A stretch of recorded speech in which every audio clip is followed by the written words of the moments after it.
الحمد لله نحمده ونستعينه ونستغفره ونؤمن به ونتوكل عليه ونثني عليك الخير.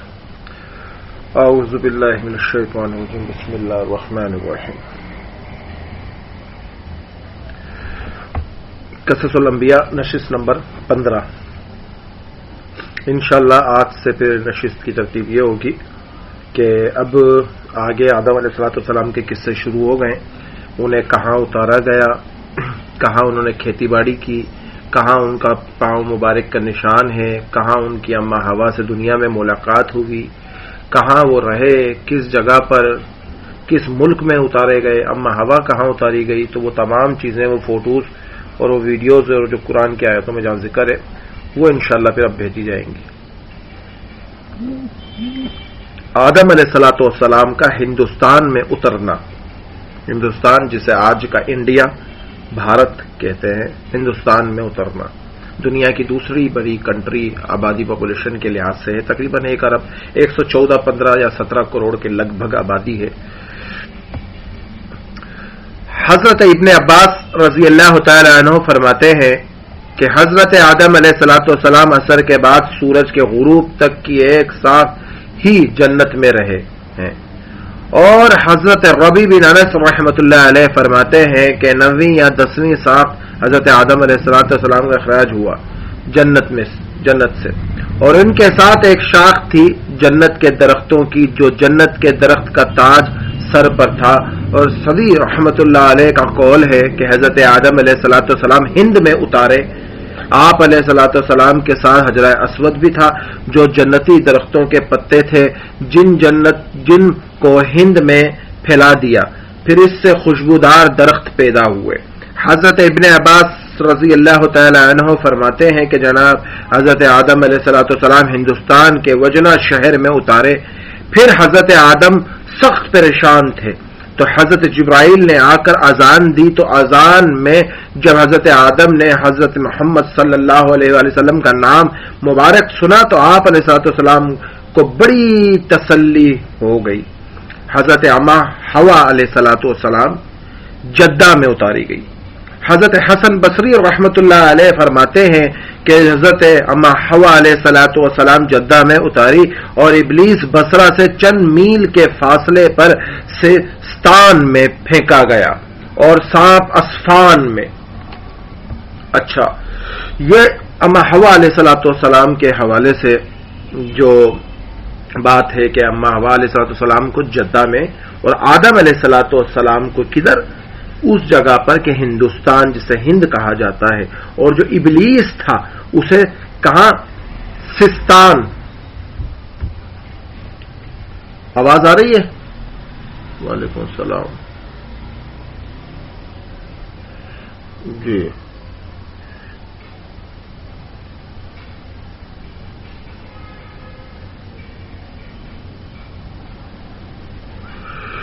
اچھا، سستان میں پھینکا گیا اور سانپ کو اسفان میں، یہ سانپ اسفان میں کہاں، اسفان اگر آج کے دور میں دیکھا جائے تو اسفانی یہ جو ایران کی طرف ایک ہے، اور اپنا جو سستان ہے ایک گرم اور زرخیز علاقے کا نام ہے جو ہامون جھیل کے ارد گرد آباد ہے، مگر اس کا بڑا حصہ ایرانی مملکت میں شامل ہے.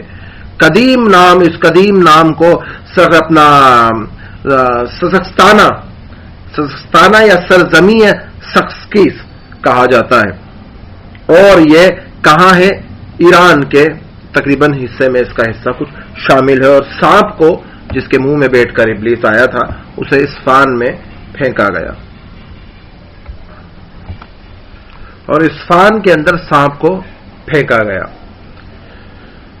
بعض روایات میں ہے کہ طاؤس میں بھی تھا جو کابل میں اتارا گیا تھا، اس لیے کہ بعض روایات میں ہے کہ سانپ اور مور بھی شیطان کے داخلے میں شامل تھے اور حضرت آدم اور حضرت بی بی ہوا علیہ السلام کے ہاتھوں گھٹنوں پر تھے اور سر جھکا ہوا تھا، اور ابلیس نے انگلیوں میں انگلیاں ڈالی ہوئی تھی اور آسمان کی طرف نظر جمائی ہوئی تھی. پروردگار عالم جل جلالہ نے آدم علیہ السلام سے فرمایا، جب میں نے تم کو اس درخت سے منع کیا تھا پھر کیوں کھایا؟ حضرت آدم نے عرض کیا یا رب مجھے ہوا نے مشورہ دیا تھا. پروردگار عالم جل جلالہ نے فرمایا کہ میں نے ہوا کو حمل کے زمانے کی سختی سے دور، تکلیف اور غم، حمل کے وقت کا درد، کرب اور ولادت کے وقت کی تکلیف، یہ سب مصیبتیں دوں گا. ابن کثیر میں لکھا ہے. اور حیض کی آلودگی اور خاون کے حکم میں رہنا اور اس کی تابع داری کرنا، پھر بی بی حوا علیہ الصلوۃ والسلام کا آدم سے جدا ہونا اور اس گناہ کو دنیا میں مشہور کرنا، رنج و غم، پریشانی، مشقت سے گزارا کرنا، اور ان سب پر ایک بھول کی شامت سے ہے.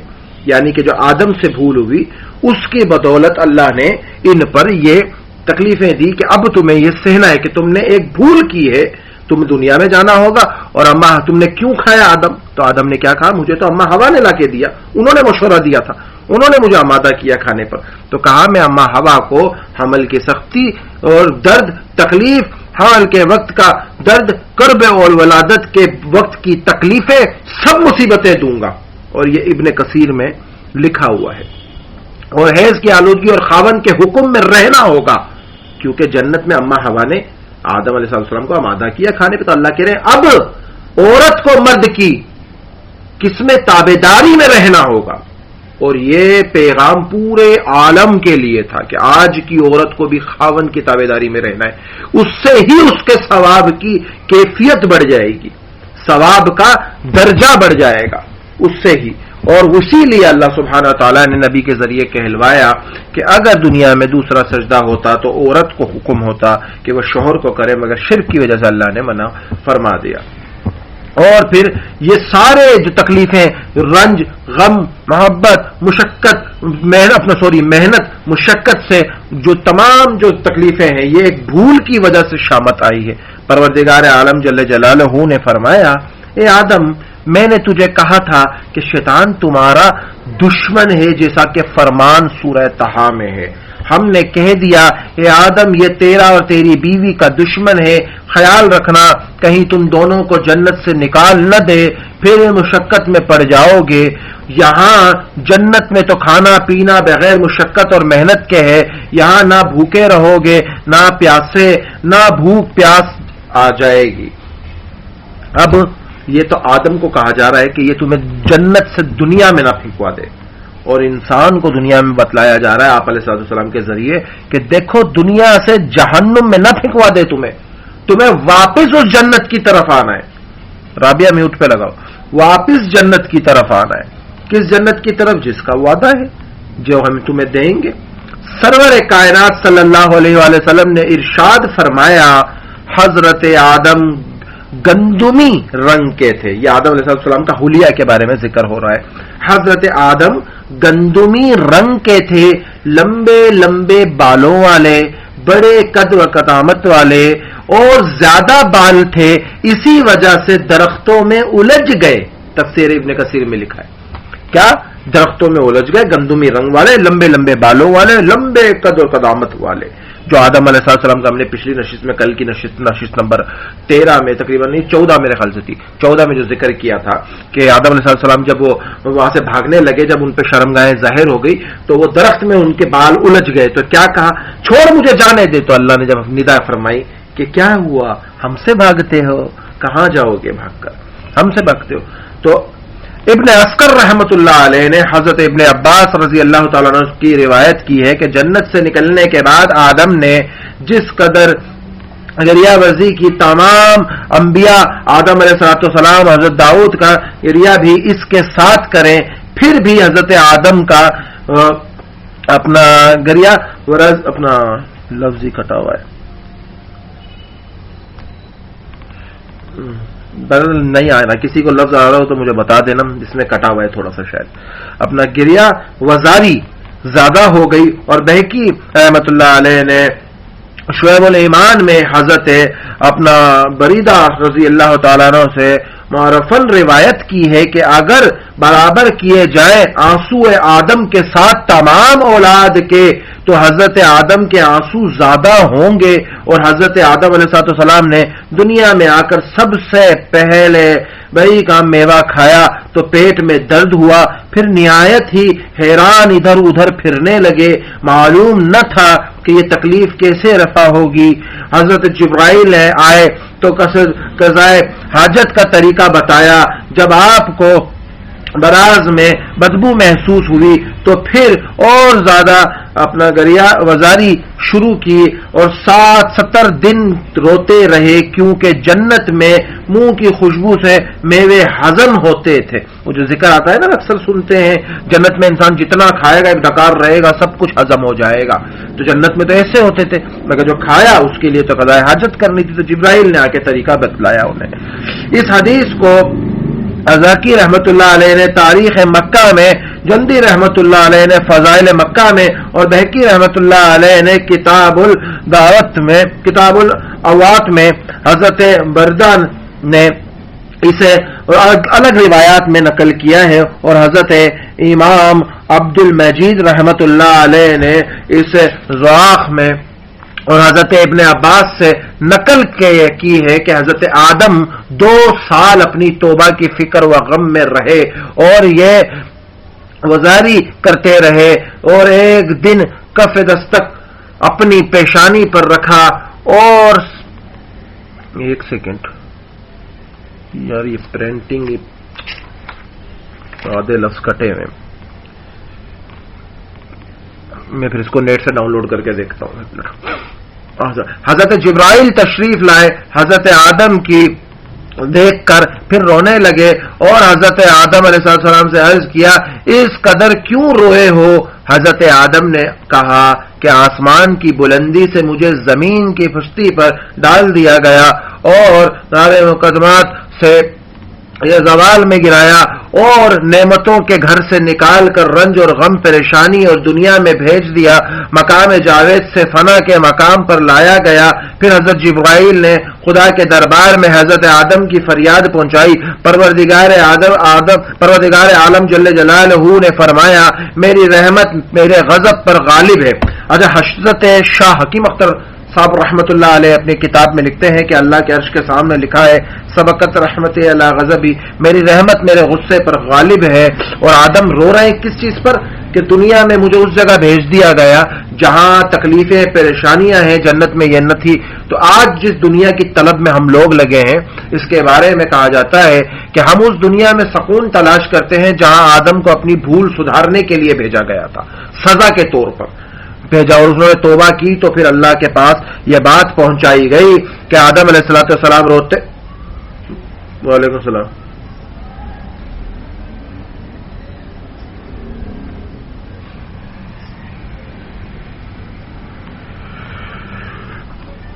تو پہنچایا گیا، تو آدم علیہ السلام کا جب یہ پیغام اللہ سبحانہ و تعالیٰ کے پاس پہنچایا کہ اللہ نے فرمایا میرا غضب جو ہے، میری رحمت جو ہے میرے غضب پر غالب ہے، یعنی کہ رحمت زیادہ ہے، تیری آواز میں نے سنی اور تیری رونا اور یہ گڑگڑانا میں نے سنا، تیرے تفسیر سے درگزر کیا۔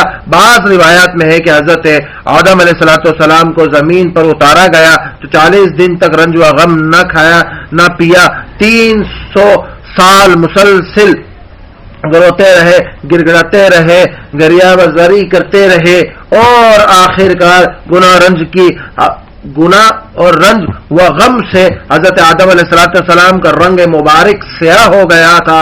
پروردگار عالم نے پھر انہیں کلمات عطا فرمائے، وہ جو ہم اکثر سنتے ہیں ربنا ظلمنا، عطا فرمائے کہ اے میرے رب ہم نے ظلم کیا اپنی نفسوں پر، اگر تو نے بخش دے ہمیں اور رحم نہ کیا تو پھر ہم ضرور ہو جائیں گے ہم خسارے والوں میں سے۔ اب آدم علیہ السلام دنیا میں ہیں اور سارا معاملہ اب دنیا کا ان کے سامنے کھل رہا ہے، توبہ بھی قبول کی جا رہی ہے۔ طبرانی حاکم بہقی رحمۃ اللہ علیہ نے حضرت امیر المومنین عمر بن خطاب رضی اللہ تعالیٰ عنہ سے جو روایت نقل کی کہ حضرت صلی اللہ علیہ وسلم نے ارشاد فرمایا کہ حضرت آدم سے جب گناہ سرزد ہوا تو پھر عتاب الہی نازل ہوا، توبہ قبول ہونے میں حیران تھے کہ اتنے میں انہیں یاد آ گیا کہ جس وقت خدا نے ان کو پیدا کیا اس وقت انہوں نے اپنے سر عرش عظیم کی طرف اٹھایا تو وہاں لکھا ہوا دیکھا لا الہ الا اللہ محمد الرسول اللہ، اور یہ سمجھ لیا تھا کہ حضرت محمد صلی اللہ علیہ وسلم کوئی بڑے درجے والے ہوں گے، اسی لیے ان کا نام خدا نے اپنے نام کے ساتھ لکھا ہوا ہے۔ تو پھر عرض کیا یعنی الہی مجھے محمد کے لحاظ سے بخش دے، طفیل سے بخش دے۔ خدا نے فرمایا میں نے محمد کے لحاظ سے بخش دیا۔ پھر فرمایا تجھے کیسے معلوم ہوا؟ حضرت آدم نے عرض کیا میں نے پیدا ہونے کے بعد عرش عظیم پر تیرے نام کے ساتھ یہ نام دیکھا تھا۔ پروردگار عالم جل جلالہ نے فرمایا محمد تیری اولاد میں آخری نبی ہوں گے، اور طبرانی نے باقاعدہ حضرت عائشہ رضی اللہ تعالیٰ عنہ سے روایت نقل کی ہے کہ حضرت آدم نے فرمایا، حضرت آدم نے توبہ کے وقت کعبہ مکرمہ کے سامنے کھڑے ہوئے، پھر 2 رکعت نماز پڑھی، پھر دعا کی تو پروردگار عالم نے توبہ قبول فرما لی، توبہ قبول فرما لی۔ اب کس کے طفیل؟ آپ علیہ الصلوۃ والسلام کے طفیل۔ آج جب ان کے دین کا مذاق بنایا جائے، شادیوں میں، موت میت میں، رشتہ داریوں میں، کھانا کھانے میں، اور ہر ضرورت زندگی چاہے وہ بیت الخلا سے بیت اللہ تک کی طریقہ زندگی ہو، اس میں مذاق بنایا جائے، ہر چیز کا دین کی دھجیاں اڑائی جائے، شادی میں بے غیرتی، بے پردگی، بےہودگی، ڈانس گانا، میراثی توپ ہو، میت کے اندر صرف میت پر رنج و غم پریشانی نہ بلکہ یہ ٹینشن کہ کھانا اچھا نہیں بنا، سوئیں گے کیسے، گپ شپ لگے گی، لوگ کٹھے ہوں گے، مذاق بنا دیا جائے اور موت کو یاد نہ کیا جائے، ہر چیز میں دین کا مذاق اڑایا جائے، تو اس کے اوپر پھر ہمارا کیا معاملہ رہے گا؟ وہ معاملہ بڑا خطرناک ہے، بڑا خطرناک۔ آدم علیہ الصلوۃ والسلام انسان، ابلیس تھا جو شیطان آگ کا، حکم ہوا سجدہ کر، آدم کو اللہ نے کہا کر، اس نے نہ کیا، مردود ہوا، اور ہم آدم کو اگر سجدہ کریں تو شرک ہے، ہم آدم کو بنانے والے رب کو سجدہ نہ کریں تو کتنا سخت معاملہ ہے۔ آج ابھی مسجد میں ایک جگہ میرا تقریباً مغرب میں ہفتہ وار اپنا ہمارا بیان ہوتا ہے، گشت ہوتا ہے، تو اس میں بیان تھا، تو میں جب جانے لگا ادھر تو ادھر مسجد میں ہمارا ایک چھوٹا سا بینر لگا ہوا ہے، پوسٹ لگا ہوئی ہے، پوسٹر، اس پہ اللہ کے نبی کی حدیث مبارکہ ہے جس کا مفہوم ہے کہ مومن اور کافر، مسلمان اور کافر میں نماز ہی حائل ہے، نماز ہی کا فرق ہے۔ باقی تو داڑھی آج کل کافروں نے بھی رکھی ہوئی ہے، یہ خوبصورت داڑھی ایسی جیسے بابا کوئی بہت بڑا مفتی ہے یہ، مگر پتہ چلتا ہے سکھ ہے، پتہ چلتا ہے عیسائی ہے، پتہ چلتا ہے ہندو ہے، پتہ چلتا ہے کوئی اور ذات کا ہے، کوئی اور قسم کا ہے، کوئی اور مذہب سے۔ کیوں؟ داڑھی صرف نہیں بلکہ وہ نماز جو مسلمان اور کافر کے بیچ میں فرق پیدا کرتی ہے۔ آج ہم نے وہ تمام چیزیں چھوڑی ہوئی ہیں، آج ہم آدم کو نہیں بلکہ آدم کے رب کو سجدہ نہیں کرتے۔ آدم کو اگر سجدہ کیا تو پھر تو معاملہ اور خراب ہے، آ جاؤ جہنم کی طرف، شرک کیا تم نے۔ آدم کے رب کو نہ کرنا یہ بہت بڑا نقصان اور خسارہ ہے امت کے لوگوں کا، ہم سب کا، کہ نہیں کرتے، پھر روتے ہیں کہ او ہو جی حج مہنگا کر دیا فلاں حکومت نے۔ ہم کہتے ہیں حج مہنگا ہو گیا تو کیا ہوا؟ نماز تو سستی ہے وہ نہیں پڑھتے، عبادت تو سستی ہے وہ نہیں کرتے، ذکر اذکار تو سستے ہیں وہ نہیں کرتے۔ آج ہم تمام چیزوں پر زور دیتے ہیں مگر وہ نہیں کرتے۔ ابھی مولانا شامزئی شہید مفتی اعظم رحمت اللہ علیہ کے چہتے شاگرد مولانا ہارون معاویہ، ہمارے استاد محترم جو تقریباً 65 کتابوں کے مصنف ہیں، ان کے ساتھ ان کے والد محترم بابا شریف صاحب، آج ان کی بیٹ کے بات تھی تو میں ان کی بات میں بیٹھا ہوا تھا اثر میں، تو انہوں نے کہا کہ فرعون کے ٹائم جب موسیٰ کو یہ حکم ہوا کہ عصا مارو دریائے نیل پر، تو اللہ تو یہ بھی کہہ سکتے تھے اے موسیٰ یہ عصا دے مار فرعون کے سر پر، میں ایک ہی جھٹکے میں اسے مار ڈالوں گا، ایک ہی جھٹکے میں اللہ نے وہ آسا لگوانا تھا امت کی عقلوں پر کہ معجزے عقل سے دور ہوتے ہیں. اللہ چاہتے تو فرعون کے لیے کہہ سکتے تھے موسیٰ یہ آسا دو مارو فرعون کی ٹانٹ پر ایک سر پہ گھما کر, اور فرعون ادھر ہی چٹپٹ پڑا ہوتا, مگر نہیں, بتلانا تھا, دکھلانا تھا کہ آسے میں طاقت نہیں تھی, اللہ کا حکم تھا جس پر موسیٰ نے لبیک کہا, یہ تقاضا بھی پیش نہ کیا, اے اللہ یہ کیسے کھلے گا. بظاہر تو عقلیں یہ سوچ رہی تھی موسیٰ کا آسا مارنا دریائے نیل پر 2-4 چھینٹیں اڑائے گا, مگر ادھر حکم الہی کا فیصلہ کچھ اور تھا. آسا مارا نیل پر, نیل پھٹ گیا 12 حصوں میں, پھٹ گیا, اور وہ سارا کا سارا معاملہ کھل گیا. عقلوں پہ جو تالے تھے بتلا دیے کہ ہم وہاں سے مدد کرتے ہیں جہاں سے گمان بھی نہ ہوتا. ہم جب مانگ لیں قربانی, ہم جب مانگ لیں تم سے کوئی چیز, تو تمہارا جواب لبیک ہونا چاہیے. کوئی تقاضا پیش نہ کرو اس پر کہ جی گھر پہ بیمار ہیں, بچے ہیں, کاروبار نہیں, یہ نہیں. تقاضے پیش نہ کرو, تقاضے پیش نہ کرو, بلکہ تم اس پر لبیک کہو جو موسیٰ نے کہا, لبیک, اور دے مارا آسا.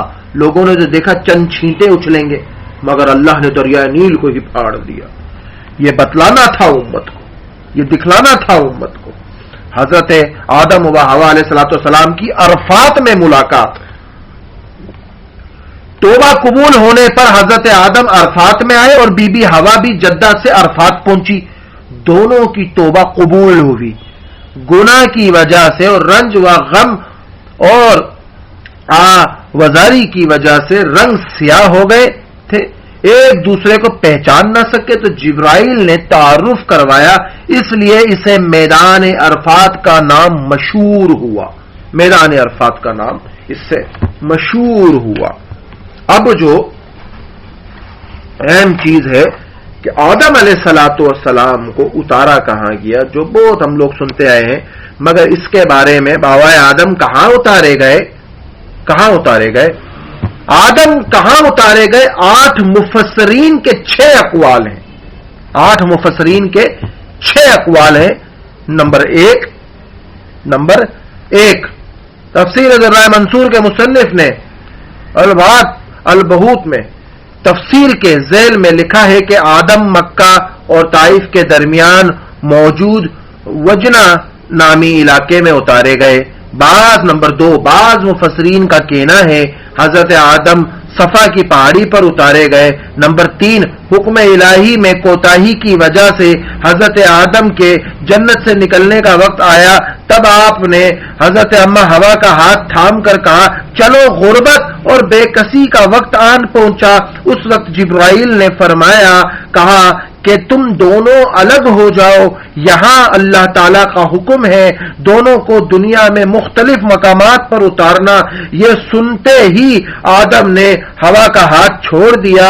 پھر حضرت آدم کو سرندیپ یعنی کہ سری لنکا میں اور حضرت اما حوا کو جدہ کے قریب اتارا گیا, اور شیطان کو آدم علیہ الصلوۃ والسلام اور حوا کے اتارنے سے پہلے ہی ایلیا میں اتار دیا گیا, اور باقاعدہ طور پر اس وقت کے اعتبار سے جدہ سرندیپ کے درمیان تقریباً 2100 میل کا فاصلہ ہے.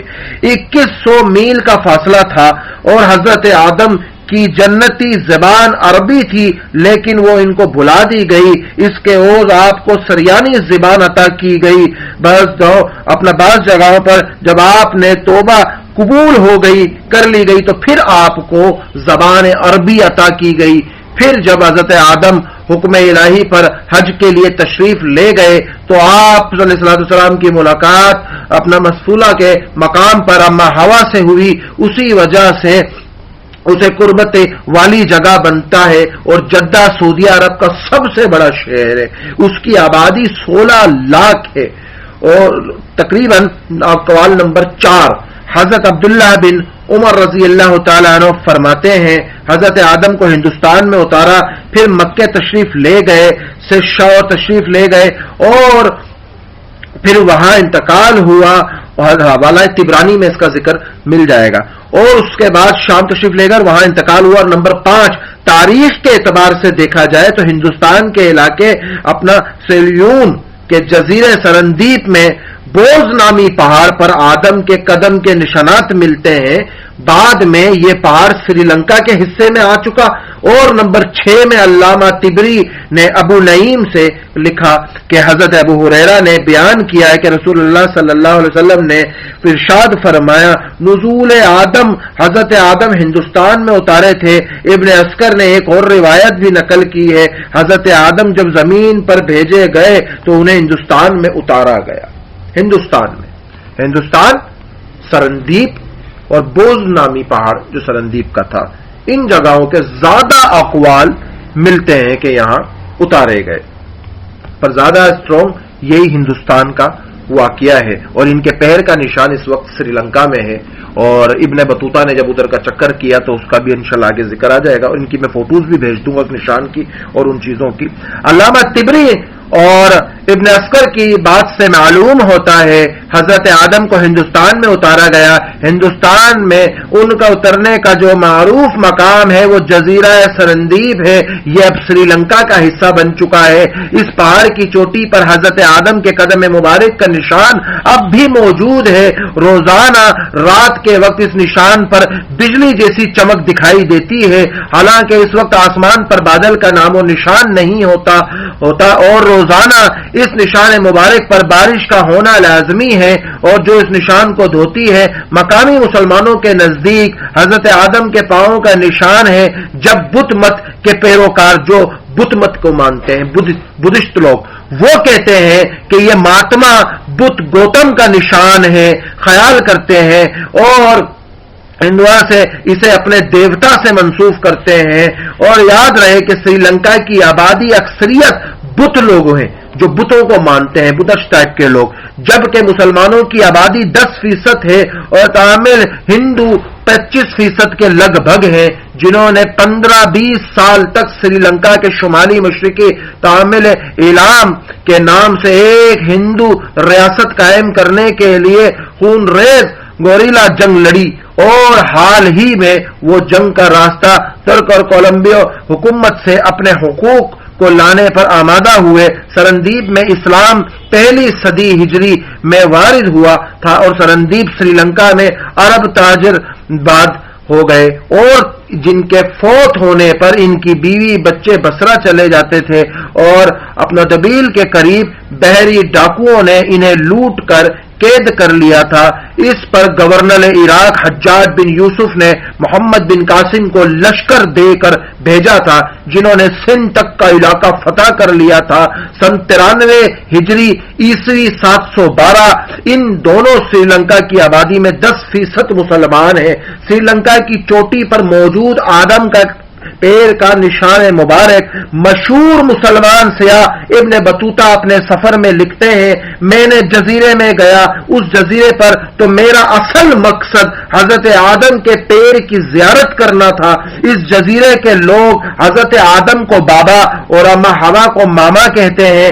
سفر نامہ ابن بطوطہ 584-585 اس پہاڑ کا نام جس کا ذکر ابن بطوطہ نے کیا ہے عربی میں بوز ہے، اور آج کل کے مقام کے باشندے اس پر موجود نشان کو گوتم بدھ مت کے نشان گوتم بدھ کے بانی کی طرف منسوخ کرتے ہیں، اور بدھا کے پہاڑ سے پکارتے ہیں کہ یہ وہی پہاڑ ہے جس پر گوتم بدھ کو اتارا گیا۔ مگر تاریخ میں بہت بڑا ذخیرہ آدم علیہ السلام کی طرف ملتا ہے کہ وہ انہی کا، کیونکہ ہر مذہب نے اپنی طرف سے ایک کریکشن بنائی اور ایک ترتیب بنائی، اس کے مطابق وہ پوچھتے ہیں۔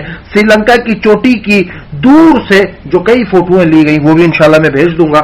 حضرت آدم جنت سے زمین پر اتارے گئے، آج بھی اس پہاڑ کی چوٹی پر حضرت آدم کے پیر کا اپنا قدم مبارک کا نشان موجود ہے۔ ہم جانتے تو آدم علیہ السلام کے بارے میں اتنا نہیں ہے، اصل مقصد ہمارے اس کورس کا ہے ہی یہ کہ ہم اس کو باقاعدہ طور پر ایک ایک چیز پر سے پردہ اٹھائیں، بتائیں، تاکہ ہمیں اس چیز میں دلچسپی بڑھے کہ کہاں اترے، کہاں گئے، کہاں ملے۔ اور ایک اور تصویر بھی پھر میں بھیج دوں گا کہ حضرت آدم کا قدم مبارک موجود ہے. یہ جگہ ٹیمپل آف سلیمان کے نام سے مشہور ہے. جس جگہ 100 سال پرانی عمارت بنی ہوئی تھی اس کی اب نئی تعمیر کی گئی ہے. پہاڑی راستے پر بنی آدم کے قدم تک لے جانے والی سیڑھیاں، اس کی بھی فوٹو بھیج دوں گا جہاں وہ جگہ جہاں وہ پیر کا نشان محفوظ ہے. سری لنکا میں موجود آدم سے منسوب قدم مبارک پر بنی عمارت، اس کی بھی بھیج دوں گا. اور سری لنکا میں موجود آدم علیہ السلام سے منسوب پہاڑ کا منظر، اس کی چوٹی پر حضرت آدم کے پیر مبارک کا وہ نشان. امام تبری نے فرمایا وہ پہاڑ جس کی چوٹی پر آدم اتارے گئے آسمان سے سب سے زیادہ قریب تر پہاڑ ہے، اور یہی پہاڑ ماؤنٹ ایوریسٹ یعنی ہمالیہ کی چوٹی ہے. حوالہ تاریخ تبری میں بھی اس کا ذکر ہے. اور مشہور مفسر امام تبری رحمۃ اللہ علیہ نے حضرت ابن عباس رضی اللہ تعالی عنہ سے روایت نقل کی ہے کہ حضرت آدم سرزمین ہندوستان میں اتارے گئے. انہوں نے یہ بھی ذکر کیا کہ جس پہاڑ پر اتارے گئے وہ قرۂ ارض کا سب سے بلند آسمان سے قریب ترین پہاڑ ہے. اس نقطۂ نظر سے دیکھا جائے تو کوہ ہمالیہ کی چوٹی ماؤنٹ ایوریسٹ بنی ہے جو سطح سمندر سے 8,848 فٹ بلند مقام پر ہے. مقام نزول حضرت آدم. اور دوسرا قول امام تبری نے اپنی تاریخ میں حضرت ابن عباس سے روایت نقل کی ہے کہ حضرت آدم ہندوستان میں اما ہوا جدہ میں اتارے گئے. پھر حضرت آدم اما ہوا کی تلاش میں مکے آئے تھے. پھر ان کا مستفلا، اپنا جگہ کا نام یار میرے ذہن میں نہیں، زبان پہ نہیں چڑھتا ہے. کون سی جگہ ہے وہ سعودیہ کی؟ اگر کوئی عمرے پہ گیا ہے کسی کو یاد ہو. مزدلفہ، اپنا دیکھو زبان پہ میرے لفظ نہیں چڑھ رہا ہے. ہاں تھوڑا تیز بولو. نہیں چڑھ رہا ہے میری زبان پہ، برل میں لکھ دوں گا. ہاں مزدلفہ زبان پہ نہیں چڑھ رہا ہے، کبھی کبھی کوئی الفاظ چڑھتے ہی نہیں ہے. ہاں دونوں نے کٹھے ہوئے ایک منٹ، دونوں جگہ پر کٹھے ہوئے، اس لیے اس جگہ کو پھر بتاؤ تیز. مزدلفہ کہا جاتا ہے. اور دونوں نے عرفات میں ایک دوسرے کو پہچانا، اس لیے اس جگہ کو عرفات کہا جاتا ہے. اور جامع میں دونوں مجمع میں ہوئے اسی جگہ کو جمع کہا جاتا ہے. اور سری لنکا میں موجود آدم علیہ السلام کو جس پہاڑ پر اتارا گیا اس کا یاد دلا دینا، اس کی بھی فوٹوز بھیج دوں گا. تو انشاءاللہ آج کی نشست یہیں ختم کرتے ہیں. اللہ پاک ہم سب کو عمل کی توفیق عطا فرمائے، اور جو کمی پیشی کوتاہیاں ہوئی اللہ پاک وہ معاف فرمائے.